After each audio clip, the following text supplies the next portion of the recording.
Magnetic hysteresis.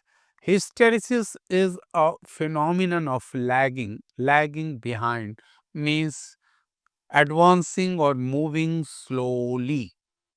You see, when intensity of magnetization is increased, magnetizing field increases, or vice versa. You could say we are increasing the magnetizing field, I also increases. But when you start just reversing or decreasing the magnetizing field, I also starts decreasing, but it lags behind. By the time you have reduced the field to zero, is still left over there. This very portion, this would be called residual magnetism, because field here has become zero, but some I is left. This is called remnants or residual magnetism. It is also known as sometimes remnants.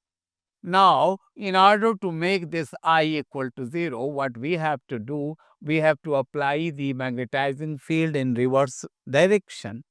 This field that's required to be applied in reverse direction to make the magnetizing this intensity equal to zero is known as coercivity. Coercivity, it's given over here, coercivity.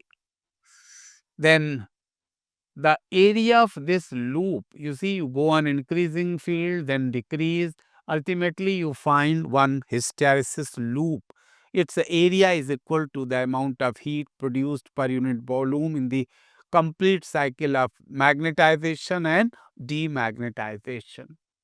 If this loop is taller and thinner, this is better for this magnet. You see, it is going to be better for temporary magnets. Soft iron is better example for it, because in that case, if it is tall, this residual magnetism is going to be greater and coercivity will be smaller. If this is going to be thick and short, that means the residual magnetism will be smaller and coercivity will be greater. That's going to be better for this permanent magnet like steel and aluco. You see, if silicon is added in soft iron, this becomes comparatively better for using as electromagnet. Now, you see, every current loops we have as a magnet. In orbital motion of electron, current loop is formed. In spin also, current loop is formed. And when nucleons spin, then also the current loop is formed. And all are responsible for magnetic moment. So you could say that magnetism is accredited to three magnetic moments: orbital, spin, and that of nucleon. But the magnetic moment, because of the nucleon, is very small. That's why we could say that mainly the magnetic moment is because of orbital motion and that of spin motion. Out of these two also, you see, orbital magnetic moment contributes about 40% of the total magnetic behavior. Then let's consider how to calculate this magnetic moment. You see, for finding the current, I equal to Q upon T. Q is electron that is in orbit. We are emphasizing orbital motion only. So, electron is in the orbit, and this time period would be given by this relation 2 pi r upon V. This becomes EV upon 2 pi r.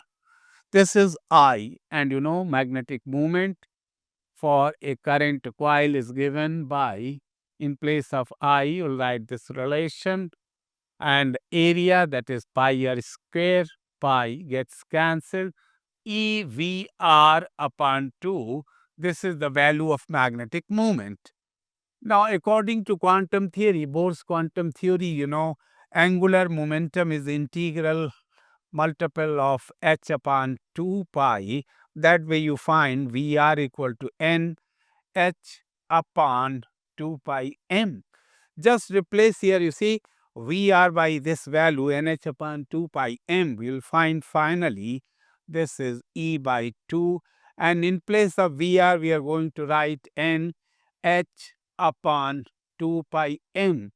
that is NEH upon 4 pi m. You see, magnetic moment of electron could be given this way. In orbital motion, the electron is contributing the magnetic moment according to this relation, means integral multiple of this particular quantity that will term as Bohr magneton. Bohr magneton, you see, is equal to EH upon 4 pi m. M is mass of electron, E the charge, H is Planck's constant.